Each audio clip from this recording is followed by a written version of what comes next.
All right, in this last video, we're going to look at examples of FTC Part 1. And so here are just some quick examples. The first one shouldn't require much work because, again, if we remember that if we have g of x defined as an integral from a to x of f of t dt by FTC Part 1, we just get that that g prime of x would be equal to f of x.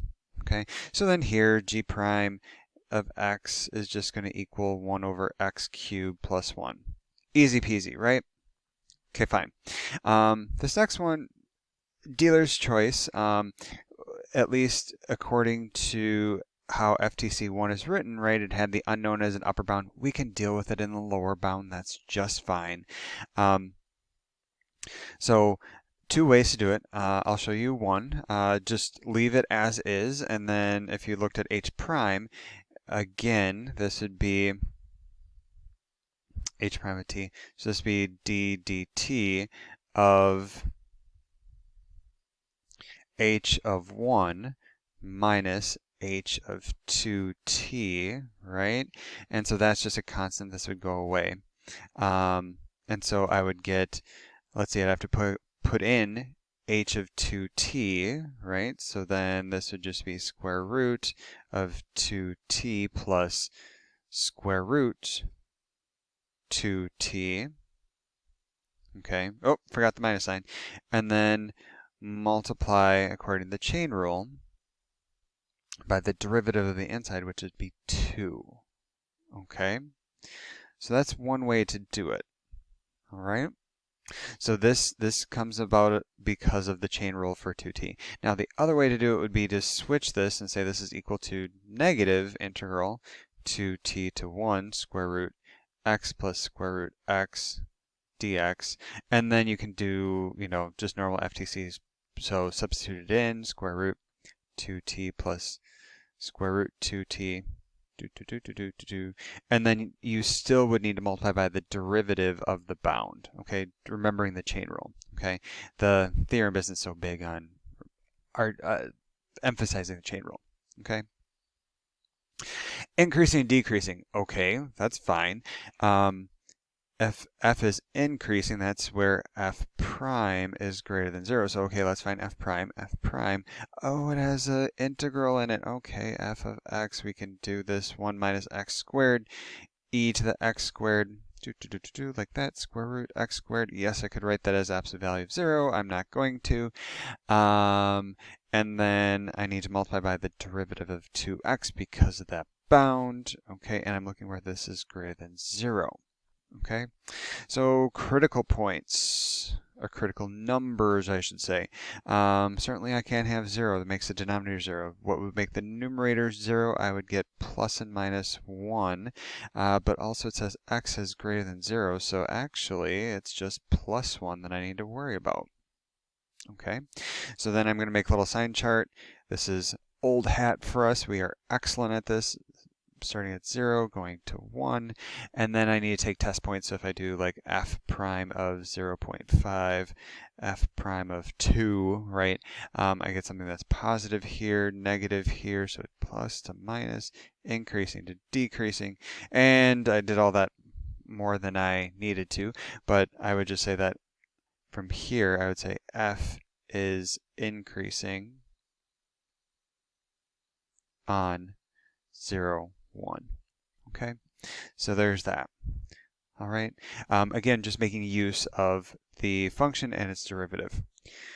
Okay, some more examples. I'm just going to pause the video, let you take a look at it, and then I will show you the solution for each of these.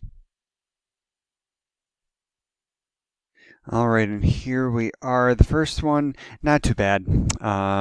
Just normal-ish version of FTC Part 1. So arctangent of 3 over t times, and then derivative of 3 over t would be negative 3 over t squared. Next one. You could do it all at once, which some of you might be able to do beautifully. It might be also easier to split it up, and so you might have to imagine a number line here that starts at 0, and then here's 2x and 3x, and I'm assuming x is positive. It could be negative, and then you just mirror it and it's fine. But the first one you would be looking at, so ultimately we're really concerned about the distance, or the area under this function between 2x and 3x, but what we're going to do is split it into two pieces. So we'll split it into this piece and then this piece and subtract them, right? So that's the idea with splitting into two integrals, okay? And if you do it that way, it's a little bit cleaner, but don't feel like you have to. You can just do, put in 3x, multiply by the derivative, put in 2x, multiply by the derivative, but the only thing is that if it's in the lower bound, remember you have a minus sign. Okay. For the next one, again, I'm not going to, this is more of a old hat thing, but just showing you different ways in which FTC 1 could come about. So context is here, and I have my solution. Okay. Big thing is to remember that the acceleration function is given, and so if we're looking at the velocity function, right, it mentions like what the velocity is. It's currently traveling that, but then it's accelerating, right? So then you have to add on from time 1 to whatever, right, according to this acceleration function. And then when you do that, you have to find the vertex of all that. So there you go. And then it's a lot of number crunching. Okay. The last example here is kind of useful to think about. Okay. So here we have a function defined again as an integral from 0 to x. X is just some place between 0 and 7. Okay. And we want to first evaluate g of 0, 1, and then g of 1, g of 2, g of 3, and then g of 6. Okay, I'll give you a moment to do that on your own. Okay, when I did it, this would be 0, 2, 5, 7, and 3. Okay, to get g of 2, for instance, that would just be the area from 0 to 2, and so then you can do it just by counting squares. So it'd be like, okay, there's 4, right, and then I have to add in this triangular area here, so that'd be 1/2 base times height, so 1/2 times 1 times 2 is 1, so that's how we get 5, right? You can do it more geometrically, okay? And same thing for all those. Just remember that areas below the x-axis are negative. So that's why, like g of 6, you get something that's not as positive. Okay. On what interval is g increasing? Well, g is increasing whenever we're adding area, and we're going to add area all the way from 0 up to 3. Okay. Where does it have a maximum? Well, okay, I would say, okay, if we're adding area up to 3, what's happening after 3? Well, we're adding area, but it's all negative area because of it lying below the x-axis. So I would say the maximum is going to be at, let's see, I'll say, where does it have it at x is equal to 3? I don't know exactly what the g value is, but, well, actually, I could find it at 7, isn't it? Yeah, there you go. Okay, and then we want to sketch the rough graph of g. So we're going to go off the grid a little bit here because we have to go, let's see, this is 5 and I need to go up to 7. So we know it's like up here, right? So then we have points. So at 1 it'd be 1. Nope, it'd be at 2. 2 we'd be at 5. And then so we do something like this. And then at g of 6 we're at 3. And we could certainly go further, but let's see, so it'd be something like this for sure.